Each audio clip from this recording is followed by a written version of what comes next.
get into it, gotta come on it, get into it, gotta come on it, get into it, gotta come on it, get into it, gotta come on it, get into it, gotta come on it, get into it, gotta come on it, get into it, gotta come on it, get into it, gotta come on it. Yo, what's good? What's good? It's Tony, and I am back. I had to take a bit of a break because I had surgery on my nose. Not your typical Hollywood nose job. Apparently, I have not been breathing right this entire time. So I am in the recovery phase, and I am ready to get back into the YouTube space once again. This time, hopefully here to stay with no more pauses in between.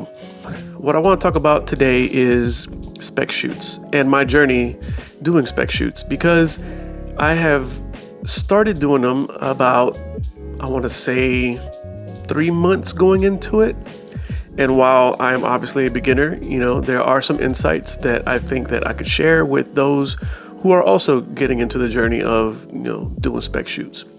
One of the questions I've asked myself in the beginning was, well, what's a spec shoot? And essentially it's a proof of concept, right? You want to get hired to do specific jobs, but the only way you're going to get hired is if you can prove that you can do the type of shoots you want to be hired for, right? So that's essentially, in a nutshell, what a spec shoot is. It's a brand targeted project, whether it's photo or video or both, and you're trying to get hired by a brand. Me specifically, I am doing spec shoots in relation to fitness, athletic lifestyle, and fashion related jobs. So that's essentially who I'm trying to target my work towards and the jobs that I want to get hired for. So that's what I am doing spec shoots on. And I feel like, I'm going in the right direction as far as, pushing my creativity and doing the shoots that I want to do, and trying my best to maintain my creativity while still aligning with specific brands that I want to work with or work for. Now, how do I go about getting these spec shoots created? Well, for one, it's all out of pocket. No one's paying me. This is purely a self-driven project that I put together, and I find talent and I source the materials, whether they already have specific brands that they already wear or something that I procure via, Amazon, like directly from the source, from the brands that I want to target. Now, once I have identified the kind of shoot that I want to do, and I find the models that I want to work with to put it all together, I essentially start to build out a mood board and storyboard and start working with the models essentially to, put it all together. And, sometimes there is feedback that's provided and I accept it and I try to fit that into the whole fold of the spec shoot. Something that I create organically on my own with little to no help, because, I am the photographer, videographer, director, the editor, all of the above. I do it all. So basically, I have to think about it from so many different perspectives, and having that organized really helps. Now, I wouldn't say that I go 100% organized, because I like to give myself a little bit of room for flexibility in case I need to pivot in certain different directions. One of the ways that I do stay organized is using Milanote. Now, Milanote is not sponsoring this. I just love their website. It's an amazing tool, very powerful, and it's free, right? Obviously with a limited amount of storage space, but overall it's free. So now that we get that out the way, We'll talk about how I use Milanote in order to produce my storyboards and my mood boards and such. We'll break down one of the videos that I've shot recently and the photos that I shot for Fabletics, which is one of the brands that I've been interested in wanting to work with. And so that's one of those that I put together. So we'll go jump into Milanote and essentially give you like a breakdown of how it was that I created my boards in order to successfully create the spec shoot that I wanted to create. So we'll jump onto the computer and I'll kind of give you a run through of how I did that and then how I executed the shoot. All right, so this is basically how I laid down my Fabletics mood board. Essentially all I did was take a few different types of poses that I wanted to capture, and because I was only doing static video, I was able to incorporate the photos and the videos in a way where I didn't have to do too much of pre-planning per se. It was more so just finding the kind of poses that I wanted to do as individual shots and as a duo. So that pretty much was very easy for me to establish with this mood board using Milanote. However, if I wanted to do different types of mood boards and storyboards, I would just grab a board. You can double click it here and you have a bunch of different options, right? So let's say if I wanted to do a photography, let's look at what's a shot list, and right here you pretty much have an entire template laid out for you where you can essentially just build it out from. And you can insert your own pictures and you can lay it out as detailed or as open as possible. It's literally up to you of how in depth you want to go, and it has everything you need essentially. So if you don't already have a system for creating mood boards and you want something that it's kind of already laid out for you, then I would highly suggest using Milanote, because it definitely has everything that I need in order to keep myself organized in the pre-planning and during a photo shoot, because I could always just reference it. Now, one of the cool features is that you can go on here and you can share,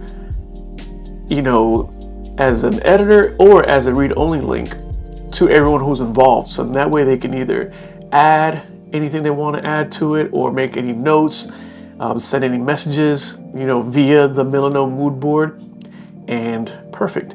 Or you can just send a read-only link, which basically you just send it, let them know, hey, this is the mood board that I have, and if you want to go that route, you can, and you can make your own input, so then that way it's just you who's pretty much in charge of, editing the mood board if they send any inputs.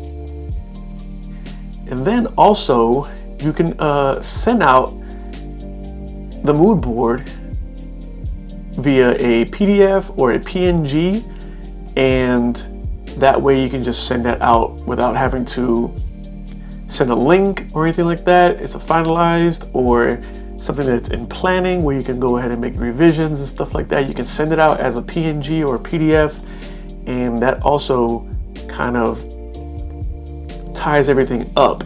So then that way everyone who's involved has an idea of what to look forward to, and you can also save it into your phone or your iPad, however it is that your workflow is when you're doing these shoots. And yeah, basically that's the way that I use Milanote for my projects, and we'll go back to the video. So now that we've tackled the mood board and storyboard of creating the spec shoot, it comes down to the actual shoot. And obviously, you have to have the right tools, not the perfect tools, the right tools. Let's address that now, right? Because every job requires a different set of tools. So if you're going to do photo and video, you want to make sure that you have either one camera. Obviously, you're going to need at least one camera that can do both equally well. So if you're a hybrid shooter like myself, for the Fabletics spec shoot, I used the Sony a7R5, which is an amazing camera for doing photo and video. And I used predominantly the Sony 24-50. I didn't want to be stuck to a prime for this type of shoot because I was shooting in different areas and I needed a little bit more flexibility to get the type of shots that I wanted and the type of angles. So the 24-50 was more than enough of a lens to get the job done, and that's all I really needed. So my kit was pretty light, honestly. While I did bring some stuff just in case, you never want to go out there and do a shoot and not have certain items that may prove to be useful there, then obviously going out there and not having it at all, and now it kind of throws you off a little bit, throws you off your game. I did bring a few different items for this spec shoot. On the photo side, I used a off-camera flash, the Godox AD300 Pro, which is my go-to strobe. It's an amazing one, and that was about it. As far as lighting was concerned, that's the only light source that I used. Just because, for that commercial look, I really wanted to get like that really high-end kind of finished look that I feel that I get out of off-camera flash. I shot the entire thing on video handheld. That I felt like it was the right way to go about it, only because that I was shooting a lot of like static shots. It wasn't very dynamic, about 5 to 6 seconds per clip, and I felt like I didn't really need a whole lot of movement, specifically because this wasn't a action type of video. It was more so of just showcasing the models in the pieces, and I really didn't need anything more than just some still video. So that worked out really great. Like I said before, I kept my kit extremely light. I didn't have to fumble around with a gimbal.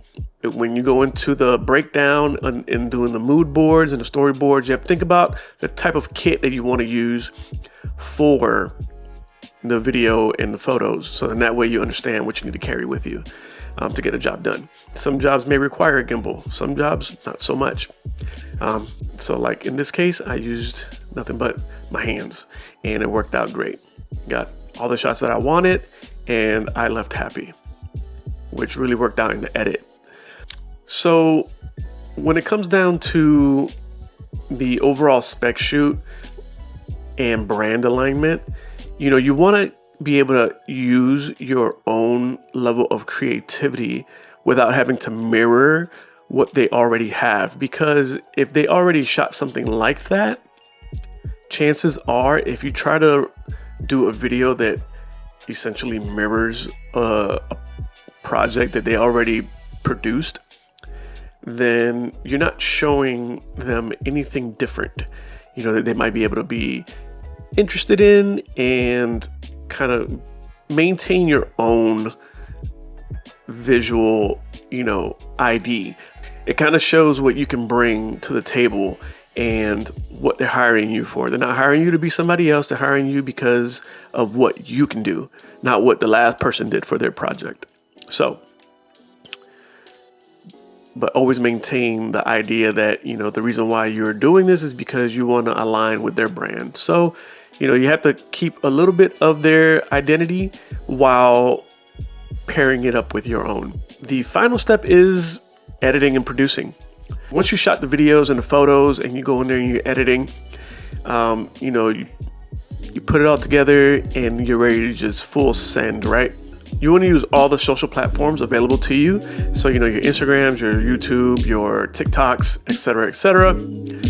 One of the key things that I've done with my spec shoots is that I always invite the models and anybody else who was involved in the project itself. I always tag them because what that does is it brings the whole collective into the fold, and the chances of them sharing the finished product is a lot higher. And it also gets more visibility and attracts more attention into an audience that you don't have access to. And what that can do is that can also, now the result of that is that now you have brought more awareness to your work and the possibility of getting the brand's attention, or even getting the attention of another brand that may want to utilize, your skill set for any of their projects. Case in point, I've shot a few different brand related spec shoots. And what that did is that it garnered the interest of another lifestyle fitness related brand that wanted to work with me. So I was able to leverage the work that I've already produced to gain the interest of another brand. And while it's not the brand that you are targeting, it is getting you more visibility and it gives you more reps. So now you've done the spec shoots, you've garnered the interest of another brand who wants to hire you to do something similar for them. So now it went into a paid shoot.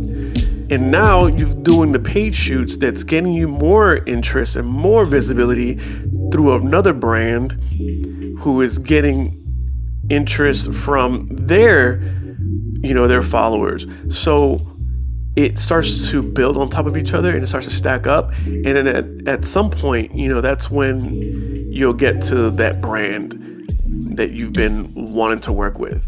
And I feel that a lot of us at times, we want to have things happen so fast, that we're missing the point in, harnessing our skill and, getting our business mentality together, in order for us to get ready. So when we are there and we finally, we've gotten Adidas or Nikes or